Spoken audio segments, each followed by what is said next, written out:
Trump launched his political career on birtherism and Mexican rapists, some of whom I assume are good people. Okay. Trump stated yesterday in the Oval Office, I love black people. This is one of Trump's kind of free association rants. He blurts it out like a toddler, showing off a new word. Now, there's two parts to this. One, Trump continually gets himself in these situations where he feels it necessary to declare, I love black people. We've heard this before. Also, I think it is relevant to mention, I think in Trump's entire cabinet and sort of like highest level of second term appointees, there's one black guy, Scott Turner. So in any case, here is Donald Trump. I love black people. Africa, they like to say, oh, I love black people. And I did great with the vote with the black people. But they say he's a racist, he's a racist. I said, really? For 35 years, a war raged between Rwanda and the Republic of the Congo.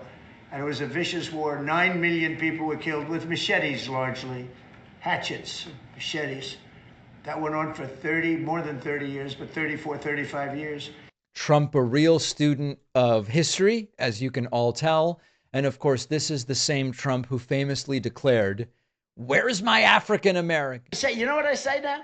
When we have a protester inside, which isn't even very often, I say, be very gentle. Please don't hurt him. We had a case where we had an African American guy who was a fan of mine.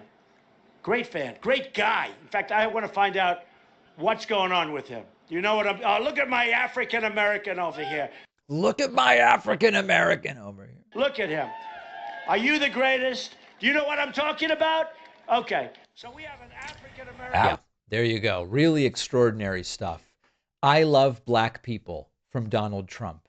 That's called a performance. That's not a policy position. This is a guy who sees politics as marketing, and he is trying to sell himself to groups of voters that he knows he has a problem with. That's what this is about. The optics are bad. Polls show him struggling with black voters. We talked yesterday on the show about how Hispanic voters, after briefly turning towards Trump in 2024, are now very strongly turning against him. And I don't think anybody's buying this crap. This is a playbook we've seen before, which is I'm going to try to blunt criticism, not with action, but with a headline grabbing quote. And the problem is that the trick doesn't work when your record is the opposite of what you are saying. And so you can't go from years of race baiting and really coming onto the political scene by arguing that Obama, based on his name and his appearance and the supposed lack of a birth certificate, is probably not American, right? That's how Trump entered politics. You can't go from that to I love black people and expect anybody to take it seriously. Now, of course, Trump is under fire for his age and health and the constant stream of unhinged public statements. This is just another example of the real-time collapse.